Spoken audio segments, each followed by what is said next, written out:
Hello everyone. স্বাগতম জনাইছো আপোনালোকক মোৰ ইউটিউব চেনেললৈকে। এটো মোৰ তৃতীয় ভিডিঅ'। ইয়াৰ আগৰ ভিডিঅ'কেইটাত আমি আলোচনা কৰিছিলোঁ সৰল সুতৰ বিষয়ে, সিম্পল ইণ্টাৰেষ্টৰ বিষয়ে। যেটো প্ৰথম ভিডিঅ' আছিল তাত আমি সৰল সুত কেনেকৈ উলিয়াব লাগে সেই ফৰ্মুলাৰ বিষয়ে আলোচনা কৰিছিলোঁ। তাৰ পিছত যেটো ভিডিঅ' আছিল সেই ভিডিঅ'টোত আমি সৰল সুতৰ ওপৰত কিছুমান অংক লৈ আহিছিলোঁ। আৰু আজি এইটো হ'ব সৰল সুতৰ ওপৰত শেষ ভিডিঅ'। ইয়াতো কেইটামান অংক আছে। আগৰ কেইটা আছিল আমাৰ এনেকুৱা ধৰণৰ যে সৰল সুত উলিয়াব লাগে বা যি চাৰিটা আমাৰ ফেক্টৰ থাকে, চাৰিটা ফেক্টৰৰ ভিতৰত যিকোনো তিনিটা দিয়া থাকিব, আমি অন্য এটা উলিয়াব লাগিব বা আমি যেটো টাইমটো আমি মান্থ হিচাপত পাইছিলোঁ, সেনেকুৱা ধৰণৰ অংক আছিল আগৰ ভিডিঅ'টোত। তো আজিৰ ভিডিঅ'টোত অলপ বেলেগ ধৰণৰ অংক আনিছোঁ কেইটামান। এইটো শেষ ভিডিঅ' হ'ব সৰল সুতৰ ওপৰত। প্ৰথম অংকটোলৈকে যাওঁ।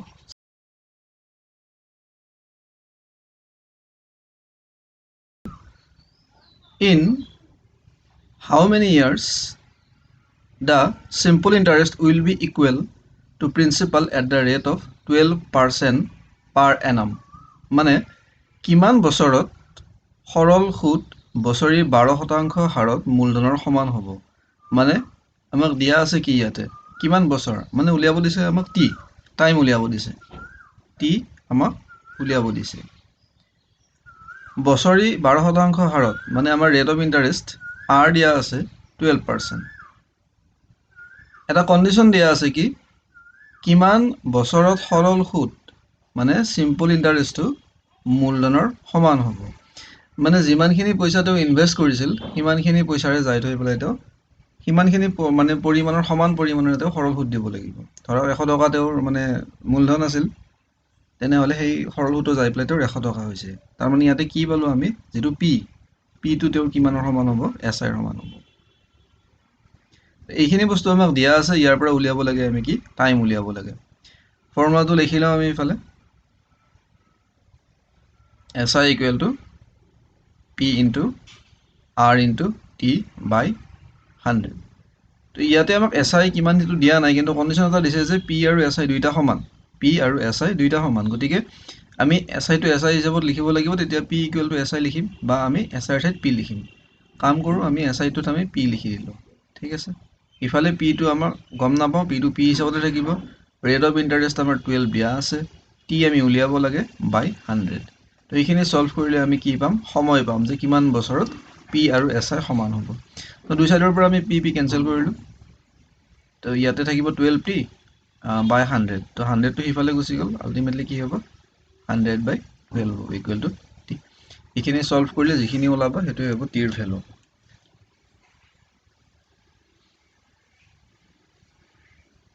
ইয়াতে হ'ব আচ্ছা, তো আমি কৰি লওঁ 2ৰে ডিভাইড যাব 50 বাই 6 ইকুৱেল টু টি। 6ৰে ডিভাইড কৰিলে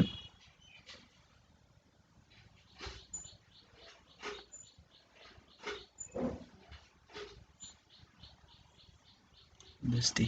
অ'কে, ইমানখিনি বা ইয়াতে 2ৰে আৰু ডিভাইড কৰিব পাৰি। 2ৰে ডিভাইড কৰিলে ইয়াতে 3 ওলাব, ইয়াতে ওলাব 25। তো 25 বাই 3 হ'লে এইটো 1/6 1/3 ওলাব। আল্টিমেটলি ইয়াক আমি শ্বৰ্ট কৰিব পাৰোঁ। এইটো নিউমাৰটো ডিনমিনেটৰ আমি কেঞ্চেল আউট কৰিব পাৰোঁ, বাট 8টো হ'ল আমাৰ হোল নাম্বাৰ, এইটো কেঞ্চেল আউট নহ'ব। চ' 1/3। তাৰমানে ইমানখিনি সময়ৰ ভিতৰত যাই পেলাই সৰল সুত আৰু যিটো মূলধন এই দুইটা সমান হ'ব। সুতৰ হাৰ দিয়া আছিল ইয়াতে আমাক 12%। ঠিক আছে, পিছৰ অংকলৈকে যাওঁ। একে ধৰণৰ অংক। In how many years the simple interest will be equal. Simple interest equal হ'ব to principal at the rate of 15% per annum. খালি যিটো ইণ্টাৰেষ্ট ৰেট সেইটো চেঞ্জ কৰি দিয়া গৈছে। উলিয়াব দিছে বছৰ, মানে টাইম উলিয়াব দিছে। তো টি আমাক লাগে। বছৰি 15% সুতৰ হাৰত, মানে আৰ ৰেট অফ ইণ্টাৰেষ্ট হৈ আছে আমাৰ 15%।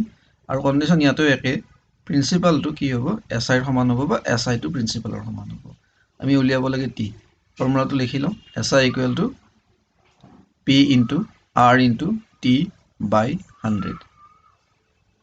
তো আমি ইয়াতে পি বুলি লিখিলোঁ, পি ইনটু আৰ দিয়া আছে 15, টি আমি উলিয়াব লাগে ডিভাইডেড বাই 100। তো পি আৰু পি ইয়াতে কেঞ্চেল আউট হ'ব। 15t বাই 100 আছে, তাৰ মানে 100 বাই 15 হ'ব ইকুৱেল টু টি। এইখিনি আমি সলভ কৰিব লাগে 5 এৰে ডিভাইড কৰিব পাৰি 20 হ'ব ইয়াতে হ'ব 3t এইখিনি যদি কৰোঁ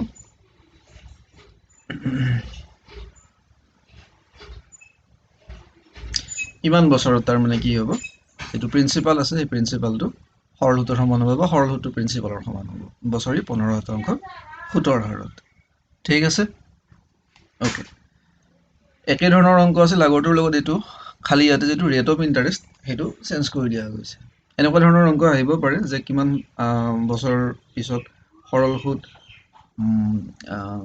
মূলধনৰ সমান হ'ব বা সৰল সুতটো মূলধনৰ সমান হ'ব বছৰি 15% সুতৰ হাৰত আগৰ অংকত পাইছিলোঁ আমি কিজানি 12% সুতৰ হাৰত এনেকুৱা ধৰণৰ অংক হ'ব পাৰে নেক্সট অংকলৈকে যাওঁ কি দিয়া আছে চাই লওঁ ইয়াতে এটা মূলধন 15 বছৰত নিজৰ 7 গুণ হয় সুতৰ হাৰ কিমান মানে ইয়াতে দিয়া আছে এটা মূলধন 15 ইয়াৰ্স অকল ইয়াতে আমাক টাইমটো দিয়া আছে t ইকুৱেল টু কি দিয়া আছে 15 ইয়াৰ্স এটা মূলধন 15 বছৰত নিজৰ 7 গুণ হয় মানে ধৰি ললো এজন মানুহে ধাৰলৈ লৈছিলে 100 টকা তো 15 বছৰ পিছত যাই পেলাই ইয়াতে আমাক দিয়া আছে যে t ইকুৱেল টু 15 ইয়াৰ্স এটা মূলধন 15 বছৰত মানে t দিয়া আছে আমাক 15 ইয়াৰ্স নিজৰ 7 গুণ হয় তাৰ মানে ধৰি ললো মানুহজনে যদি ধাৰলৈ লৈছিলে বা যেটো মূলধন হিচাপত তেখেতে পইচাটো লৈছিলে হেতু 100 টকা আছিল 15 বছৰ পিছত যাই পেলাই হেতু 700 টকা হৈ যায় তেতিয়া সুধি আছে যে আমাক সুতৰ হাৰ কিমান হ'ব ৰেট অফ ইন্টাৰেষ্ট আমাৰ কিমানখিনি হ'ব ৰেট অফ ইন্টাৰেষ্ট আমাক ইয়াতে উলিয়াব দিছে তো r আমাক উলিয়াব দিয়া আছে ইয়াতে এটা মূলধন 15 বছৰত নিজৰ 7 গুণ হয় তাৰ মানে মূলধনটো আমাক দিয়া নাই আমি মূলধন য'ত দিয়া নাই তাত আমি p বুলি ধৰি লম তাৰ মানে p টো যাই পেলাই কিমান হৈছে 15 বছৰত 7p হৈছে 7p তাৰ মানে ইয়াৰ পৰা কি গম পালো মানুহজনে যদি ধাৰলৈ লৈছিলে p তেও মানে টোটেল যেটো পইচা তেও মানে দিব লগা পইচাটো হৈছে 7p তাৰ মানে 100 টকা লৈছিলে 700 টকা দিব লগা হৈছে 15 বছৰ পিছত 100 টকা লৈ পেলাই যদি তেও 700 টকা দিব লাগে তাৰ ওপৰত সিম্পল ইন্টাৰেষ্ট কিমানখিনি আহিল বা ইন্টাৰেষ্ট কিমানখিনি আহিল তো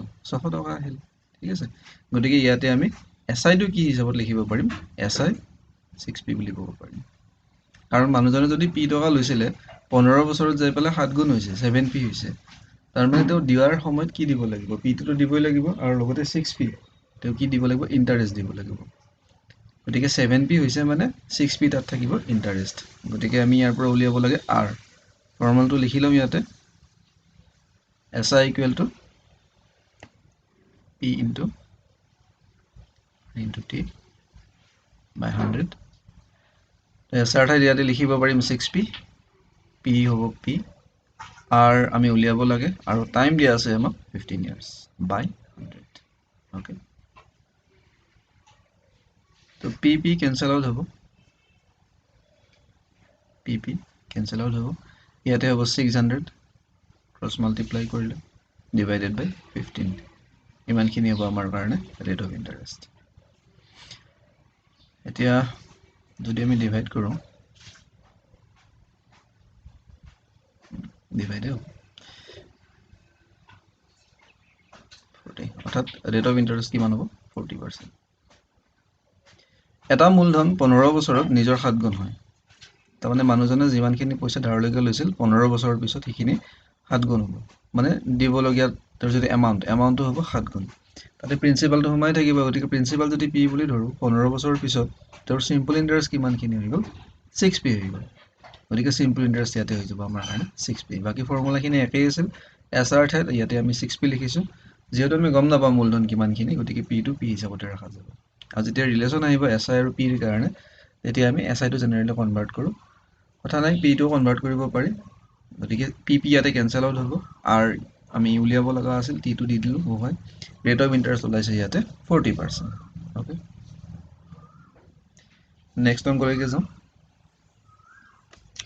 A principal become 10 times of itself in 25 years. What will be the rate of interest? মানে এটা মূলধন 25 বছৰত নিজৰ 10 গুণ হয় 25 বছৰত নিজৰ 10 গুণ সুতৰ হাৰ কিমান হ'ব আমাক ইয়াতে t টো দিয়া আছে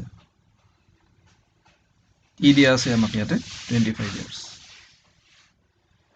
নিজৰ 10 গুণ হয় তাৰ মানে উলিয়াব দিয়ে সুতৰ হাৰ ৰেট অফ ইন্টাৰেষ্ট আমাক উলিয়াব দিছে নিজৰ 10 গুণ হয় মানে তেও যদি p লৈছিল একে অংক ইয়াতে কি হৈছে 10p হ'ব তাৰমানে তেওঁ 100 টকা লৈছিলে তেনেহ'লে 25 বছৰ পিছত তাৰ 10 গুণ মানে 1000 টকা দিব লাগিব মানে এমাউণ্ট হিচাপত আহিছে এইটো বস্তু গতিকে তেওঁ যদি 1000 টকা দিব লাগে তাৰ ভিতৰত সোমাই আছে পিটো মানে নিজৰ যিখিনি পইচা ধাৰলৈকে লৈছে তো প্ৰিন্সিপালটো সোমাই আছে তো এসআই কিমান হ'ব ইয়াতে এই ক্ষেত্ৰত এসআইটো আমি ক'ব পাৰোঁ কিমান 9p তো 10p minus p 9p হ'ব পিটো যেটো প্ৰিন্সিপাল গতিকে তেওঁৰ সিম্পল ইন্টাৰেষ্ট কিমানখিনি আহিল পিৰ ওপৰত 9p হ'ব 9p plus p 10p একে অংক ইয়াতে আমি r টো উলিয়াব লাগে ফৰ্মুলাটো লিখি লওঁ SI equal to p into r into t by 100 SI 9p p into r উলিয়াব লগা আছিল আমাৰ t দিয়া আছে 25 by 100 pp cancel out হ'ব 900 divided by 25 equal to r 25 to divide কৰো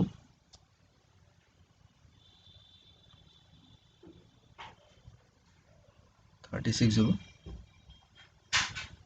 কিমান পাৰ্চেন্ট r equal to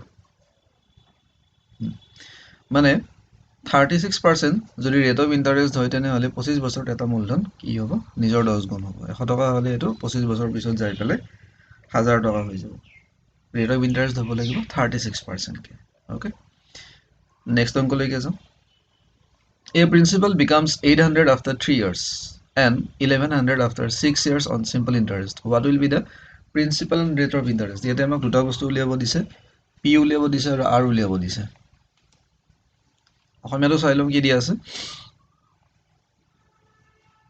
এটা মূলধন 3 বছৰ পিছত 800 টকা হয় মানে যদি আমি এনেকৈ ফিগাৰটো বনাই লওঁ 3 বছৰ পিছত 800 টকা হয় তাৰমানে ষ্টাৰ্টিং ইয়াতে আছিল P টো আমি গম নাপাওঁ কিমান আছিল তো 3 বছৰ পিছত যাই পেলাই কি হৈছে 800 টকা হৈছে ঠিক আছে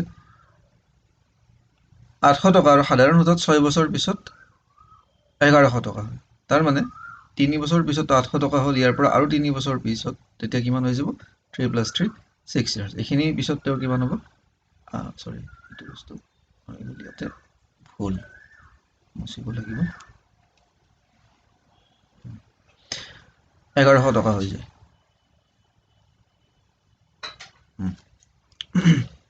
এটা মূলধন 3 বছৰ পিছত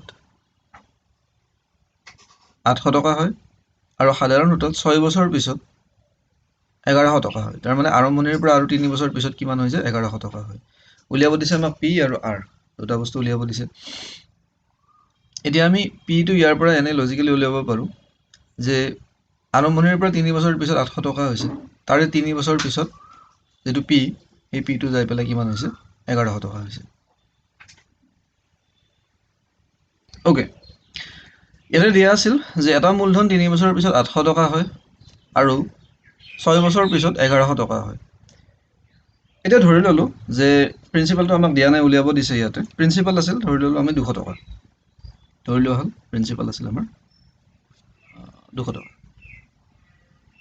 এই 200 টকা প্ৰিন্সিপালটো 3 বছৰ পিছত ইয়াৰ ওপৰত সৰল সুদ লাগিব কিবা এটা ৰেট অফ ইন্টাৰেষ্ট আছে গতিকে ৰেট অফ ইন্টাৰেষ্টৰ ওপৰত যেবা সৰল সুদ লাগিব যিয়ে নহওক সৰল সুদ আমি এসআই বুলি ধৰি ললো এই দুটা বস্তু প্লাস হৈ পেলাই 3 বছৰ পিছত কিমান হৈছে 800 টকা হৈছে তাৰ মানে এটা মূলধন 3 বছৰ পিছত 800 টকা এই যেটো লাইন আছে ইয়াৰ পৰা বুজোৱা হৈছে এটো যে 3 বছৰ পিছত সৰল সুদত যেটো মূলধন আছিল সেই মূলধনটোৰ লগত সৰল সুদ লাগিব কিবা এটা ৰেট অফ ইন্টাৰেষ্টত প্ৰিন্সিপাল আৰু ৰেট অফ ইন্টাৰেষ্ট মানে এমাউন্টটো যাই পেলাই কিমান হ'ব 800 টকা হ'ব 3 বছৰ পিছত আৰু হেনেকে যাই পেলাই আৰু 3 বছৰ পিছত যাই পেলাই পইচাটো কিমান হৈ যাব যেটো আমাৰ এমাউন্টটো হৈ যাব আমাৰ 1100 টকা বুজোৱা হৈছে এইখিনি ইয়াৰ দ্বাৰা আমাক উলিয়াব দিছে P আৰু R এতিয়া এটা কথা আমি চিন্তা কৰো যে P টো আমি গম নাপাওঁ 3 বছৰ পিছত যাই পেলাই P মানে এমাউন্টটো হৈছে আমাৰ 800 rupees আৰু তাৰ 3 বছৰ পিছত আমাৰ এমাউন্টটো যাই হৈছে 1100 rupees এতিয়া 3 বছৰ পিছত 800 to 1100 হৈছে মানে 3 বছৰত আমাৰ ইন্টাৰেষ্ট কিমানখিনি বাঢ়িল ইয়াতে ইন্টাৰেষ্টটো এড হৈ যায় আছে আমাৰ সিম্পল ইন্টাৰেষ্ট তো ইন্টাৰেষ্ট ইয়াতে আমাৰ এড হৈ যায় আছে 300 rupees এইখিনি যেহেতু আমি সৰল সুদৰ অংক কৰি আছো সৰল সুদত ৰেট অফ ইন্টাৰেষ্টটো ইউনিফৰ্মলি বাঢ়ে কাৰণ ইয়াতে প্ৰিন্সিপালটো একেই থাকে গতিকে প্ৰিন্সিপালৰ ওপৰত যেটো ৰেট অফ ইন্টাৰেষ্ট মানে যেটো ইন্টাৰেষ্ট হ'ব সিম্পল ইন্টাৰেষ্টটো আমাৰ কি হয় একে হিচাপত বাঢ়ি থাকে প্ৰত্যেক বছৰে গতিকে ইয়াতে আমি পালো যে 3 বছৰ পিছত তেওঁৰ যিটো মানে মানে এমাউণ্ট, আমি ইয়াতে এমাউণ্ট বুলি মেনশ্যন কৰা নাই, কিন্তু আমি গম পাইছোঁ প্ৰশ্নটোৰ পৰা যে 3 বছৰৰ পিছত 800 টকা হৈছে। তাৰমানে এমাউণ্টটো কিমান হৈছে 800 ৰুপিজ। তাৰে 3 বছৰৰ পিছত এমাউণ্টটো যাই পেলাই 1100 হৈছে। তাৰমানে 3 বছৰত এমাউণ্ট বাঢ়িল কিমানখিনি 300 ৰুপিজ বাঢ়িল। এই এমাউণ্টৰ ভিতৰত অকল SI টো ইনক্ৰিজ হৈছে, পিটোতো একেই থাকিব। গতিকে 3 বছৰত তেওঁৰ যিটো SI, 3 বছৰত SI টো হৈছে ইয়াতে 300 ৰুপিজ। 3 বছৰত SI হৈছে 300 ৰুপিজ। তো সেনেকৈ যদি আমি ইয়াৰ পৰা প্ৰথম যিটো কেছ আছিল 800 ৰুপিজ, তাৰ পৰা যদি আমি 300 ৰুপিজটো মাইনাছ কৰোঁ, তেনেহ'লে আমি পি হিচাপত ইয়াতে কি পাম 500 ৰুপিজ। তাৰমানে প্ৰথমতে লোৱা যিটো পইচা, লোৱা ধনটো আছিল কিমানখিনি, মানে প্ৰিন্সিপালটো আছিল আমাৰ 500 ৰুপিজ। তো 500 ৰুপিজৰ ওপৰত ইণ্টাৰেষ্ট লাগি পেলাই 3 বছৰ পিছত এমাউণ্ট হিচাপত হৈ গ'ল আমাৰ 800 ৰুপিজ। ঠিক আছে, এমাউণ্ট হিচাপত আমাৰ 800 ৰুপিজ হৈ গ'ল। তাৰপিছত এগেইন আমাৰ 800 টো 1100 হ'ল। গতিকে আমি যদি উল্টাকৈ আহোঁ, ইয়াৰ 300 বাঢ়িছে, 300টো যদি আমি কমাই দিওঁ ইয়াৰ পৰা 800ৰ পৰা, তেনেহ'লে আমি 3 বছৰ আগত যিটো প্ৰিন্সিপাল সেইটো পাই যাম আমি কিমান 500 ৰুপিজ।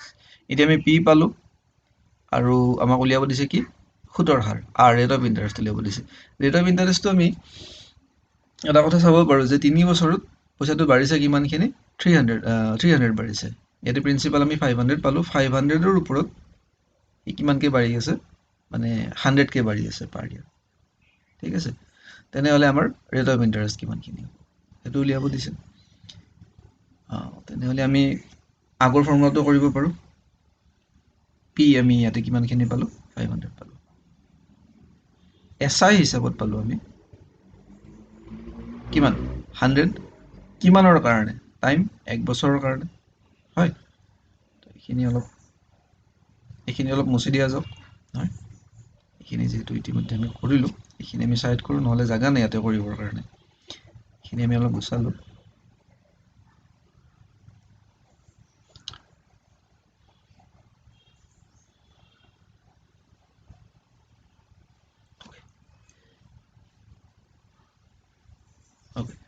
তো আমি পি পালোঁ 500 ৰুপিজ, পি পালোঁ আমি 500 ৰুপিজ, SI পালোঁ আমি 100 ৰুপিজ ফৰ 1 ইয়াৰ। তো আমি ইয়াৰ পৰা উলিয়াব লাগে ৰেট অফ ইণ্টাৰেষ্ট। ফৰ্মুলাটোত যদি বহাই দিওঁ, SI equal to P into into T by 100। SI আমি পাইছোঁ 100 ৰুপিজ বা 100, পি আমাৰ কাৰণে আছিল 500, আমি উলিয়াব লাগে, আৰু T আমাৰ 1 বাই 100। অ'কে, SI আমি 100কৈ বাঢ়িছিল, গতিকে SIৰ ঠাইত আমি লিখিলোঁ 100। SIৰ ঠাইত লিখিলোঁ আমি 100, ইয়াতে দিলোঁ, T দিয়া আছে 1 বাই 100। তো কেঞ্চেল আউট কৰোঁ, এইটো দুটা 0 5। তো উলিয়াবৰ কাৰণে 100 ডিভাইডেড বাই 5টো আহিব, মানে 20। মানে 20% ৰেট অফ ইণ্টাৰেষ্টত যদি হয়, ৰেট অফ ইণ্টাৰেষ্ট যদি 20% হয়, তেনেহ'লে এটা মূলধন 3 বছৰৰ পিছত 800 টকা হ'ব, আৰু সেইটো মূলধনে আৰু 3 বছৰৰ পিছত গৈ পেলাই 1100 টকা হ'ব। গতিকে আমাক ইয়াতে উলিয়াব দিছিল পি আৰু দুটা বস্তু উলিয়াব দিছিল। তো আমি পি পালোঁ ইয়াতে আমি 500 ৰুপিজ, পি আমি ইয়াতে পালোঁ 500 ৰুপিজ, আৰু পালোঁ আমি 20%। অ'কে, নেক্সট অংকলৈকে যাওঁ।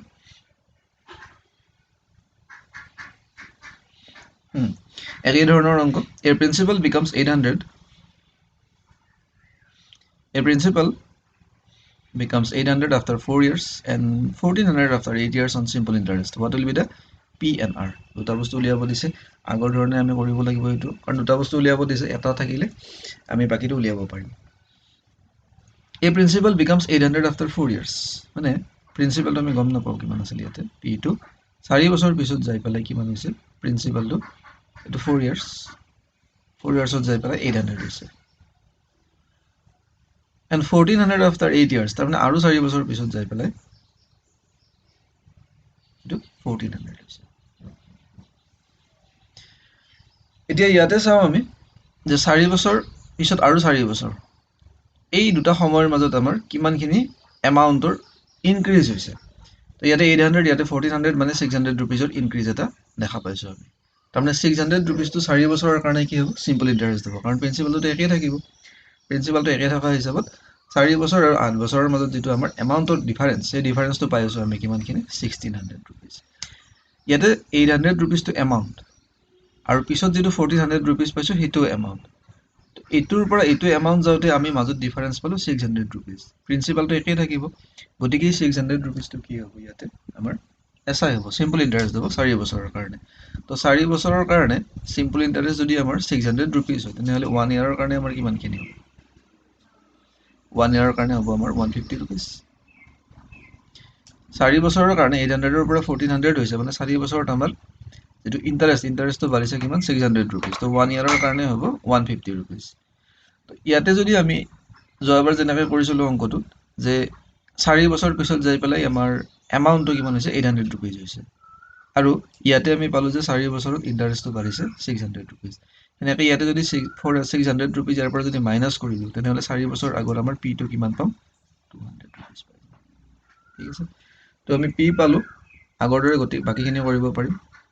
লিখি লওঁ ইয়াতে পি হ'ব আমাৰ 200 ৰুপিজ। 1 বছৰৰ কাৰণে আমাৰ চিম্পল ইণ্টাৰেষ্ট কিমানখিনি বাঢ়ে 150 ৰুপিজ, গতিকে এছআই 150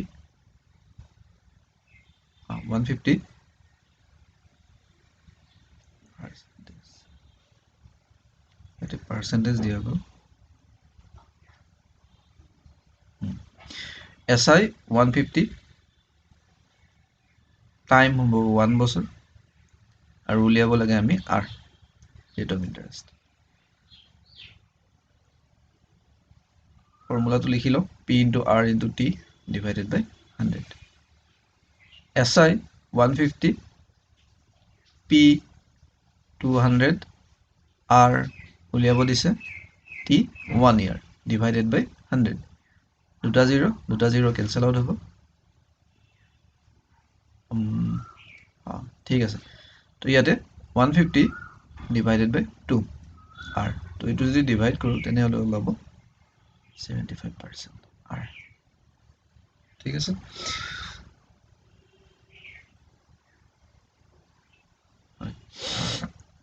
তাৰমানে ৰেট অফ ইণ্টাৰেষ্ট যদি 75% হয়, তেনেহ'লে এটা মূলধন 4 বছৰ পিছত 800 টকা হ'ব, আৰু পিছৰ 4 বছৰত যাই পেলাই সেইটো 800 টকাৰ পৰা যায় 1400 হ'ব। তো ইয়াতে আমি লজিকেলি উলিয়াব লগা হৈছে পিটো, কাৰণ দুটা ওলাব দিছে, আৰু চিম্পল ইণ্টাৰেষ্টত বা এনেকুৱা ধৰণৰ অংকৰ কাৰণে আমি দুটা একেলগে উলিয়াব নোৱাৰোঁ, এটা আমি ওলাব লাগিব। পি আমি উলিয়াবৰ কাৰণে প্ৰথম 4 বছৰ পিছত যিটো আমাৰ এমাউণ্ট হৈছিল, এমাউণ্টটো 800 ৰুপিজ, এইটো আমি লিখি লৈছোঁ ইয়াতে।